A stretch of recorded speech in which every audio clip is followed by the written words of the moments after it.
Okay, another one again now. I dey tell na say una wey be Naija say law no dey Naija, no dey believe me. E good maybe say make country dey get law. See this one now wey go do wetin e do now. See another dey arrest am for UK. Na Europe na e go now. They arrest am. When e do wetin e do now. To say the truth, why some men go dey wicked like this? Why some people go dey wicked like this to fellow human being? Why una go dey wicked? You need to rot in jail. Na true talk I dey tell you so. Na true talk now I dey tell you so. You need to rot in jail. Because bad not good for this life. How you want to use somebody, renew somebody? Because now you get money pass. See you now, you don't DJ. You and your wife. When I look their picture for you. You and your wife. 12 for now. Man, no worry. Na jail na go sleep. Man, I go do on a knee. When I get mind, Papa and Mama will see get pikin. We get feeling. You won't use another person pikin to renew your pikin.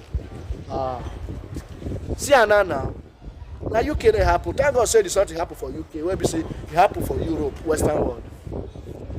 If na Nigeria happen now, we for not even know what dey happen. Therefore go free. Nobody will fit see anything. Thank God say the Kokuma carry am. The spirit will lead you now. Kokuma can lead you go Europe where you go do the nonsense. At the end, our body they tell you now. Our body they tell you. Evil people everywhere.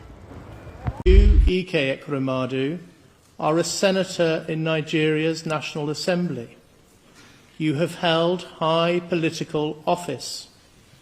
You had many staff, including domestic staff, maids, chefs and drivers. You own multiple properties around the globe. There is evidence of as many as 40. More than £400,000 went into your bank account over a 6-month period. By contrast, C was unable to afford a £25 fare to travel from Lagos to Abuja. You each conspired together to bring C to the UK in order to exploit him. You all knew that was unlawful. You, Ike Ekweremadu, had been part of the legislature that had introduced the law that made that conduct a criminal offence in Nigeria. You, Abina Abeta, secured the visa. You did so by telling a lie that C and Sonia were cousins, the same lie that you had told in respect of you and your donor. You also secured a fabricated affidavit testifying to their relationship as cousins, just as you had done for your transplant. You, Ike Ekweremadu, also fall within the high culpability bracket. You also played a leading role in the offending, and to a greater extent than Abina Abeta, who was acting through Diwe Ekweremadu at your direction.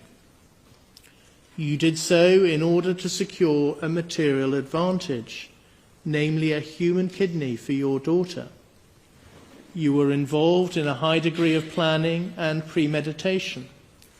For example, you orchestrated the arrangements with your brother, Diwe. You sought to conceal your link to the payment of a donor reward by instructing a member of your staff to make the payment via a currency trader. You were involved in the corruption of a member of hospital staff. I reject the defence suggestion that you were naive as to offers or payments of a reward to the donor, or that you only joined the conspiracy at a late stage. I am satisfied so that I am sure that you were the driving force throughout. Reliance is placed on the fact that you had no contact with C or Abina Abeta. That is true, but it is an indicator of the leading role you played, directing the overall operation, but keeping your distance by getting others to do your bidding. I accept that you were not directly involved in the fabrication of an affidavit and that you told Sonia not to sign it. Again, in context, that is consistent with the type of leading role you played. You well knew the sorts of steps that were being taken to try and pull the wool over the eyes of the doctors and regulators. I am satisfied that you, Beatrice Ekremadu, performed more limited functions under the direction of your husband. I accept the submission of Anu Mahindru King's Council that your family was patriarchal and you were deferential to your husband. Your role was primarily to adopt the cousin lie. There was, so far as you are concerned, some limited planning and premeditation. You committed the offence in the expectation of a material advantage, namely securing a kidney for your daughter. Your case falls at the cusp of lower and medium culpability. Before allowing for aggravating and mitigating factors, the applicable starting points are custodial sentences of 10 years in the case of Abina Abeta, 10 years and 6 months in the case of Ike Ekremadu, and 6 years in the case of Beatrice Ekremadu. Abina Abeta, stand up, please. There are aggravating features in your case. You deliberately targeted a victim who was particularly vulnerable due to his young age, his isolation from his immediate family, and his poverty. After the conspiracy to exploit C was thwarted, you continued to try and find another person to be exploited in the same way. As against that, you have no previous convictions, and you are a person of good character. I accept that you have done much good work as a medical doctor. You also have your own serious medical condition, as someone who has himself undergone a kidney transplant. I've taken account of the medical evidence. That does not suggest that your condition cannot be adequately managed in custody. I consider that the mitigating and aggravating factors are in balance. I sentence you to 10 years imprisonment, subject to allowing for the time for which you have been remanded in custody.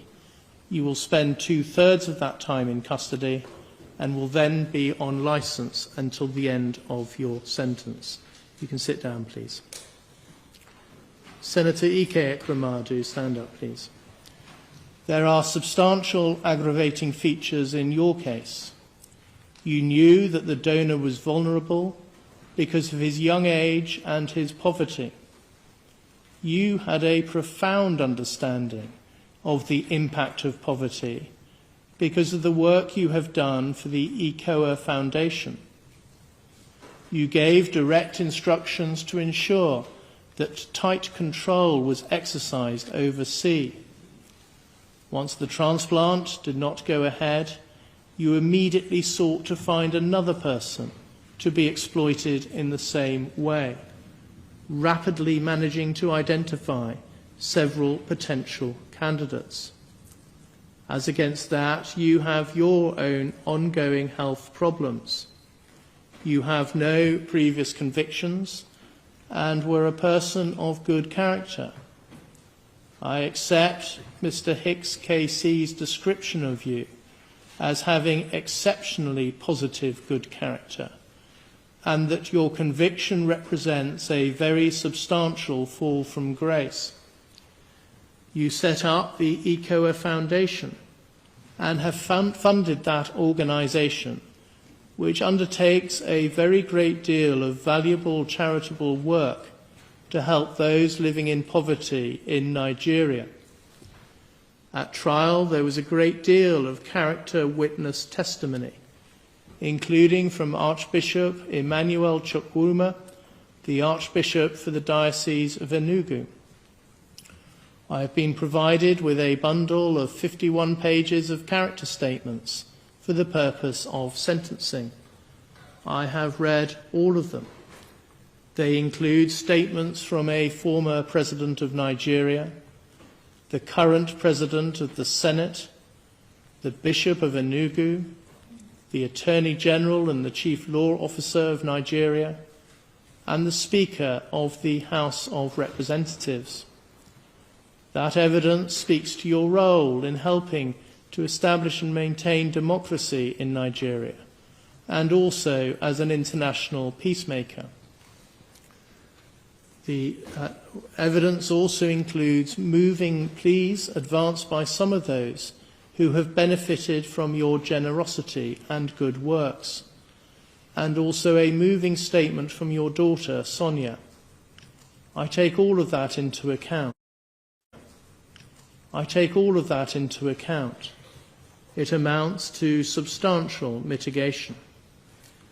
You were motivated by the despair of your daughter's very serious illness. The weight to be attached to that factor is limited by reason of the fact that, as you recognised in your evidence, you could have sought a genuinely altruistic donation, including from a family member, albeit not Sonia's immediate siblings. After taking account of the aggravating and mitigating factors in your case, I impose a sentence of 9 years and 8 months imprisonment.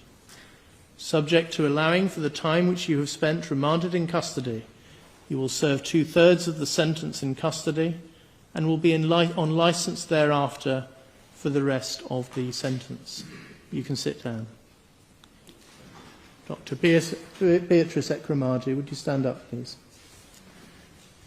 In your case, I adopt a starting point of 6 years custody. I do not consider that the aggravating factors that are present in the case of your co-defendants apply to you. You were not directly involved in the identification of the donor, and the evidence does not show that you were directly involved in the attempts to identify a further donor after the transplant did not go ahead. I take account of all the mitigating features that Mr. Mahindru KC has identified and the content of the thorough and helpful pre-sentence report prepared by Jessica Stephen of the Probation Service. You are a person of good character. You helped set up the ECOA Foundation with your husband, and you have been closely involved with its important charitable work. Much of the character evidence I have read applies also to you. You were also motivated by the desperate plight of your daughter and by maternal love. Further, in your case, I accept that although Sonia is an adult, you have substantial caring responsibilities towards her. Your incarceration will have a significant impact on her, in that she will no longer be able to rely on your presence as a source of care and support. Having regard to those factors, I impose a sentence of 4 years and 6 months imprisonment. You have spent 234 days on an electronically monitored curfew between 9 p.m. and 7 a.m. I specify that the credit period for the purposes of Section 240A of the Criminal Justice Act 2003 is 117 days. So that period shall count